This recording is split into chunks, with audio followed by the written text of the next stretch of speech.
Welcome back to this lecture. So in this lecture we are going to build the FD calculator application. So let me show you the final product that we are going to build. So this is our FD calculator. You can see when I just hover over it, then you can see there is a nice background in this particular card. And we have three fields here, means the three input type. The first is actually going to accept the principal amount. Then the second is for the interest rate. And the third one is tenure in years, which actually how many years you want. And the fourth one is actually our button, which is the input type button. And then we have a result, which actually displays the final output of the maturity amount. So here if I just change the value to like 5 lakh, I think it's like 50. Okay, so it has 5 zeros, so it is actually lakh. And if I just click on calculate, then you will see the rate of interest is actually you earn like 33,250 rupees for 1 year. And if we change the rate of interest like 7.0, it's also going to accept a value which is like integer type or maybe a float value. So if I click on it, then you can see 5.3 means you going to earn the interest rate is like 35,000 for 1 year. And if I increase here too, then the interest will be increased to 70,000. So this will be the application. If I refresh, then the values will be going to into default, which is a placeholder text. Okay, so we are going to build this application. So first open your Visual Studio. So you can see I have already done it. I have actually created 3 files inside of this particular folder. So here we have 3 files. All of them are empty. So I'm going to click on this so that you can see more clearly. And also I'm going to increase the zoom a little bit. So coming back to our index.html. So here I will be going to add the code, which is sign of exclamation, which is an emit abbreviation. So if I click on it, then we get our placeholder text. So if I type here like FD calculator, actually I have given the name to our application, which is FD calculator. So this is a basic template given by Visual Studio Code for the responsiveness. Like 3 meta tags has been added. So these are actually used for the responsivity purpose, and these are actually like compatibility for the Edge browser.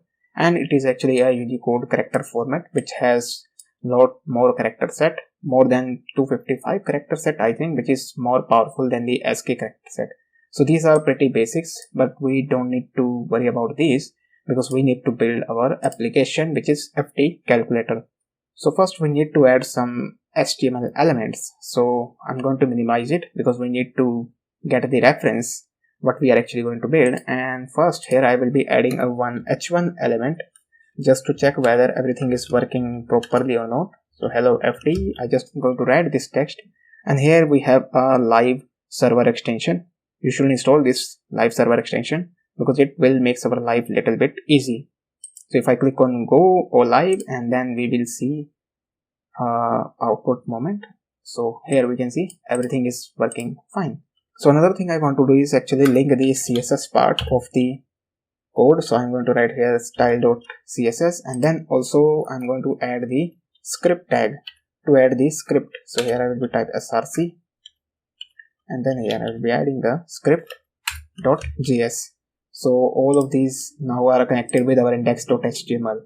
So let's get started by adding the element inside the HTML part. So first I need a div. So here I will be using a div, and inside of this div, or I can use a shortcut which is by default available inside the Visual Studio Code, which is emit. So if I just type it here container like dot container, and if I press tab, then I get a div tag that has a class container. So this will actually little bit for the faster. So I'm not going to use too much emit in this particular course because this course is for the beginner purpose only, means beginner can easily follow along. So I'm not going to confuse you by using the emit, although I'm using a just small emit like a shortcut so that it will be easy for me to complete the course more quickly. So after getting this container, it's time to actually h1 tag, which is for the heading. So I'm going to add the h1 tag because this is actually an heading FD calculator. So we want to do that. So that is the reason we need to add here an h1 tag, and inside of this I need to add the text FD calculator. So this is our FD calculator, and inside of this we need to add the div element. So it's going to like div, and inside the div we are going to use a label. So here I'm going to type the label, and inside of this first we need to add the principal and then the text which is going to be principal amount. Okay, so now the principal amount is done. Then after the label we need an input. So input actually is going to be like input type. So here I will be using an input, and inside of the type we need a number. So I'm going to add the number. Then I will be going to use the ID parameter, means I'm going to specify the ID, not a parameter. So here I will be typing principal, so this one, the smaller one, and then we need to add the placeholder tag, which is enter the principal amount. So this marks the actually completion of our. So if I go to the end, you can see it is completed. So this is what we have to do for the FD calculator. The first element, so if I just control save it, and if we see it like the output, you can see this is our first principal amount. So we need to actually copy and paste it one more time so that it will save a little bit our time. So what I'm going to do, I'm just going to copy it and I will be pasting it 2 more times, and then I will be changing the content of it. So if I just save it, and you will see we have 3 of them because we need 3. So let me just change their label name and their IDs. So the first one is label, the second is actually for the interest rate, and then the label I'm going to change it into interest rate. Okay, so this will be our interest rate, and I also need to specify the class here so that we can actually style it when. So it's going to be like form group, because I actually forgot it to enter it. So I'm going to also enter it for the second div. So here we need to also add. Okay, actually I copied the wrong thing. Again I need to copy it, and then I will be pasting it here one more time. And then for this one also, and then here we need to leave the input type as number because we are working with number, and here we need to add the interest rate. So I'm going to copy it, and then we need to change the placeholder, enter the interest rate. So I'm going to remove the amount. Okay, so this marks the second one, and then we need to change the third one.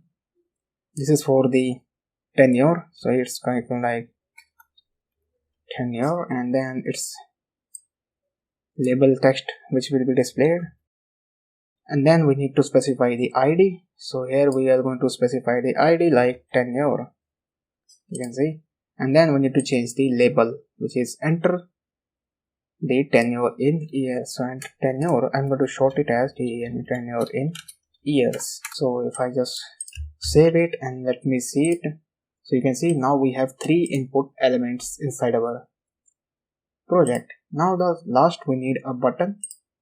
So if I just go to there and let me see, this is a button, and we need another label to display the result. So coming back to the Visual Studio Code, so you can see this is the container, the main container. Then we have our h1 tag. Okay, then we have form groups. So we have 3 form groups of having a class form group. So means we have 3 div. Inside of this we have label and input, and then we need a button. So it should remain inside the container. The button, all the things will be added inside the container, because later on we need to create a card and then put all of this inside the card, like just you can see it here. Okay, so again coming back to Visual Studio Code, so here I will be using a button, and inside of the button I'm going to specify the ID, and I will be using a calculate btn, short for the button, and then we are going to specify the class for the styling. Class is equal to, and then here I will be using a calculate btn. Actually I have added a cal only, calculate btn, but at this time I need to specify the hyphen and make it as smaller one. Now here you will be seeing that we have used 2 selectors. The first is used for the JavaScript purpose, because we are going to use it to calculate the logic part, and this one is used for the styling inside the CSS file. Okay, so that is why I have specified here 2 ID selector. means the first is ID selector and the second one is class selector. Then we need a paragraph element. So if I just do it here and type it the ID, and then inside that I will be using a result. Again I am using here a ID, and then we need to specify the class.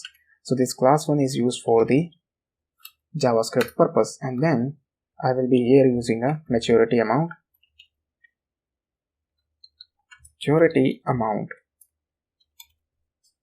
Okay, so this marks the completion of the HTML part.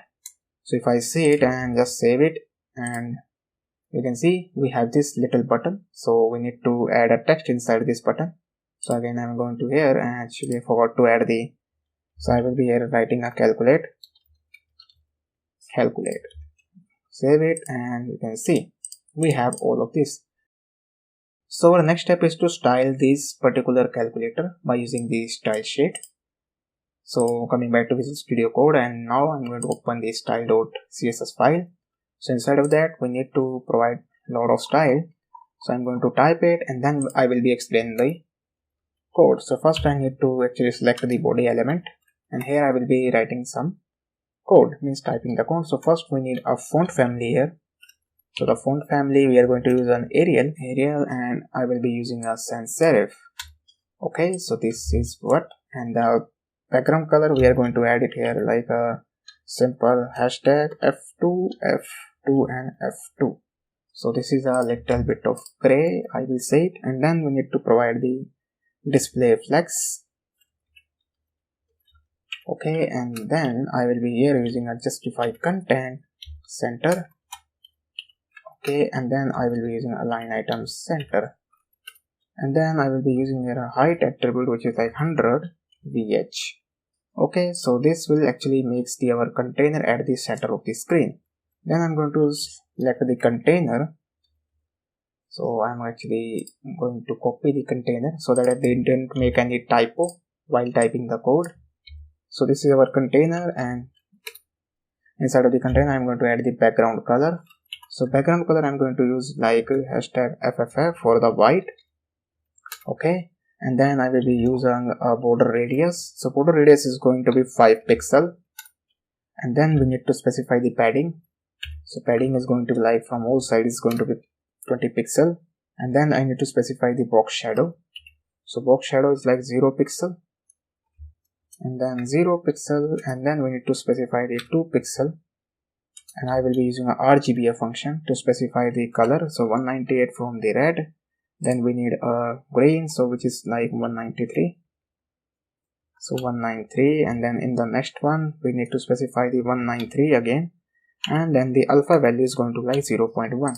So this will be the box shadow property, and then I will be using a max width property. So the max width is going to be like 400 pixel, and then the width is going to be like 100%. So here I will be using 100%. So if I save it, and you can see now we have our card at the center of the screen. Now the next step is actually we need to create the dot container hover class. So I'm going to copy this one again and paste it here, and here I will be adding a pseudo class element hover. So all of the code will remain same. So but I am going to remove this padding, or also this max width and width property. We just need a one property which is box shadow, so that we can create this effect like when we hover it. So there is a box shadow is actually increasing, means the shadow of the box become little bit more darker. Okay, so we need to do that. So here we are just need to change the values. So this 0 pixel become 5, and also we need to make it 5, and then this one is going to be like 10 pixel, and the like our hover effect, this one is become 0, also this one becomes 0 and 0. So if I save it, and if I again go back and check it, then you can see the border is actually, means the box shadow is actually changing. So we have done with the container code of the style. So coming back to the Visual Studio Code, it's time to actually code the H1, so which is having a heading of like FD calculator. So I'm directly using the element selector because right now we have only one H1. So inside the H1, first we need to specify the font size. So font size is going to be 24 pixel, and then we need to specify the text align property, and we also need a text decoration property, so there should be an underline. And after that I'm going to add the margin bottom is from 20 pixel. So if I save it and see, you can see we have this FT calculator is now styled. Then we need to style the input elements, or we can say that we are going to directly style it by using the form group, because we have added a form. Okay, so we are going to style this. So coming back to the style.css, so here I will be writing a form hyphen group, and then we need to first target the label. Okay, so let me start this, and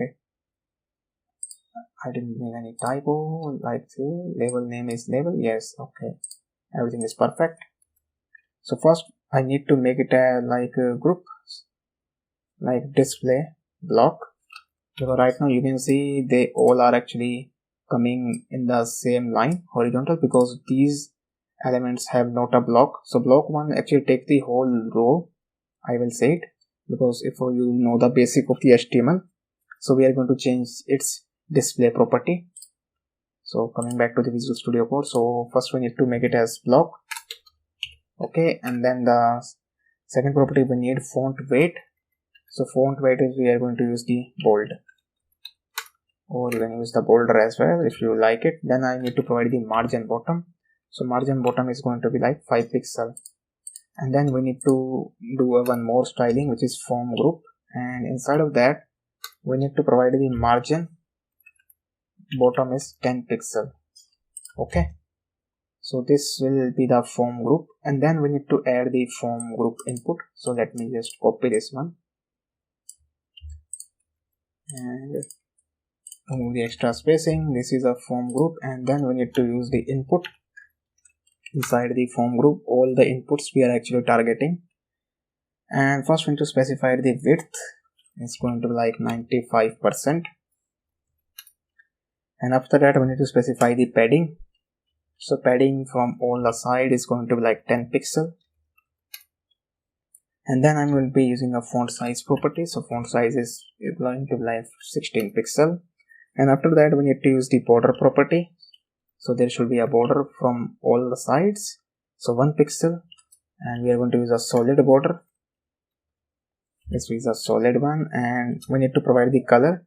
So it is going to be like CC, and then we need to specify the border radius property. So border radius is going to be like 5 pixel. So this will be the input group, means the form group of the input element from the form group.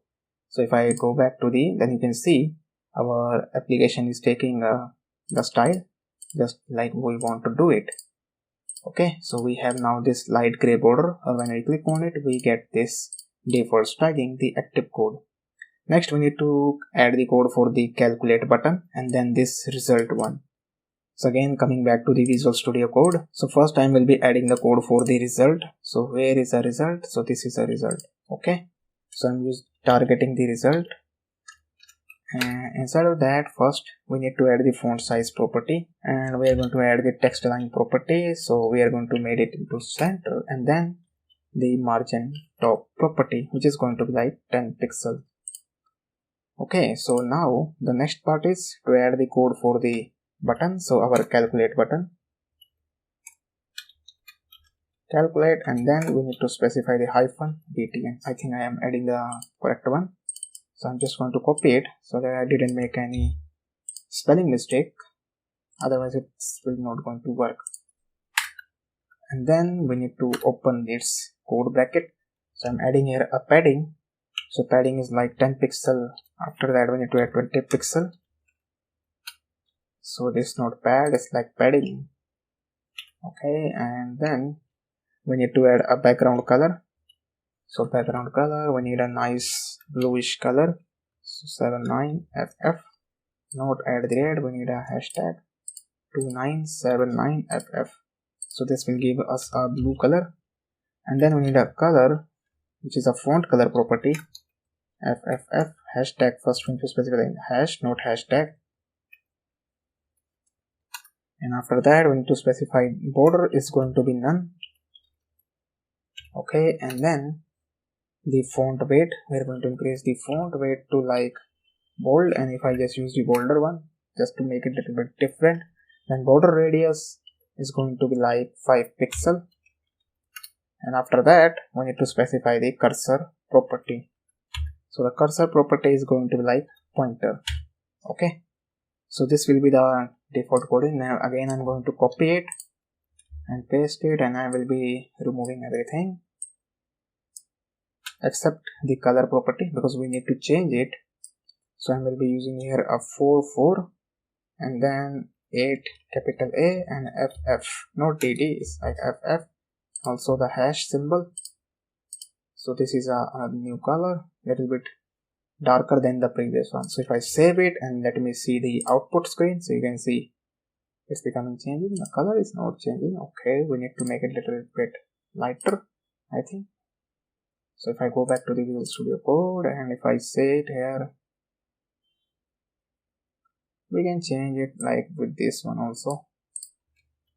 Okay, if I just hover over it, so it's actually the default. Okay, so what I did actually, it's actually overriding the code because I didn't specify here a hover.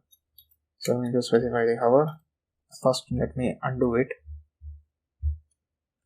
the color that I have used previously, and here we need to specify the hover. Okay, save it, and if I just go back, you can see now the color is actually changing. So this one is actually working on the URL part, and it is actually working on the live plugin. So it's a different, so almost same. So now it's time for the JavaScript part. First we need to get the ID elements of this all field, also the button, and then we need to calculate the logic, and then need to display the result inside this result element, which is a paragraph element. So let's start with the JavaScript part. So coming back to Visual Studio Code, so let first open our JavaScript file. So first we need to create here a function. So it's going to be a function which is calculate maturity amount. I name my function, then we need to specify the braces and then its body. So the thing is here we need to actually first get the input values. So first here I will be writing and get the input values, get the inputs, or I can say that they get the input values from the form elements. Okay, and the first we need to do it here const and principal. So instead of using get element directly, first we need to use a function called parse float, and inside of this we need to get the element. So I am typing here document dot get element by id, and inside of the we need to specify the bracket and a single quote, and then I will be typing the name of the id element principal. Okay, and then we need to get a value. So here we need to type it after the bracket dot value. Okay, so this is what we need to do. Then I'm going to copy it because we need to get the element id of the two more. So I need to change it here interest rate, and here I will be also typing the interest. Okay, so we get the second id, and then the third one is tenure and document, and here we need to specify the tenure as well. So now we get the elements, then we need to perform the calculation. So here I will be again typing the code, perform the calculation, and inside we need to create the another const variable which is maturity amount is equal to, then the logic which is principal multiply with the principal amount inside of the bracket principal multiply with interest rate, and then we need to multiply it with the tenure as well, and then we need to divide this value by 100. So this is a logic for calculating the maturity amount, and then we need to display the result. So here I will be typing the comment display the result, and instead of that again we need to use the document dot get element by id, and we are going to specify the result, which is our paragraph element, and inside of that we need to update its inner text value. Inner text is equal to, and then we are here using a template string. So if I use it here like that text, not this one, template string. So here I will be using a maturity amount, and then colon, and then I will be using a dollar symbol, then curly brackets. This is a template string. Then here I need to type the maturity amount dot to fixed, and inside of this we need to specify here 2, and then we need to actually terminate it. So this is what, let me just zoom out a little bit. Okay, so this is the final code of the result, which it will display the result. Now if we run this application, we didn't able to calculate it because we have fetched the IDs of all the 4 elements, but we have our 5 elements. The button ID is not fetched, means we need to add the listener to this our button. Okay, so after the end of this function, we need to add the listener to our button outside of this function. So attach the listener, attach the event listener to the calculate button. Okay, so let me add it. So first we need to use the document dot get element by ID. So we have actually specified the button ID, which is calculate btn. I didn't make any typo. Let me first check it. So calculate btn, copy it, and this I want to paste it.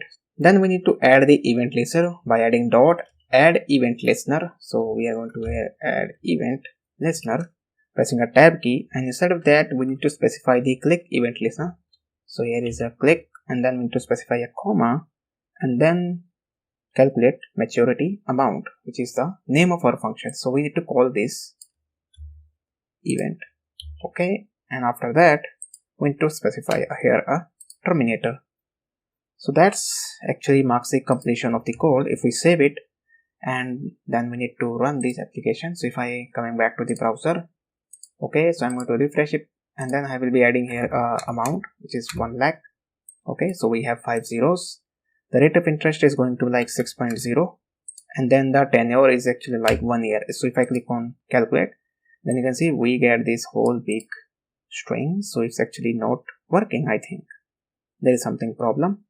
So if I change the value again, like 5 lakh, you can see we have 6.0. If I just add here only 6, calculate it, then we are actually multiplying it, so it's actually not working. There is something problem, so we need to fix it. So coming back to our Visual Studio Code, so let me see the JavaScript part, because the designing part is done properly, but we are actually facing the problem. So actually here is a problem. We need to actually add the value instead of multiplying. So here we need to add the plus symbol. Okay, so we need to add the principal with the multiplication. So save it, and if I again refresh it, make sure you can see we are actually working on the URL one, which is the live server one. This is actually working on the path one. Okay, so let's again check it by entering the value. So I am actually here entering the 1 lakh again. So we have 5 zeros, then the rate of interest is going to like 6.0, and then the tenure is going to like 1. So if I click on calculate, then you can see now it's actually showing 6,000 interest. So if I change the value to like 7.0, then we get 7,000 rupees of interest, and for 2 years it's going to like 14,000. And if I just increase it here a value like 5 lakh, you can see here is a 5 lakh, and if I just do it, then you can say we are actually earning 70,000 as an interest rate on 2 years. Okay, so this is the final working code of our FD calculator. So that's it for this lecture. If you like this lecture, then leave a review, and if you face any difficulty, then comment it down. I will definitely try to help you. So thank you for watching, and I will see you in the next lecture.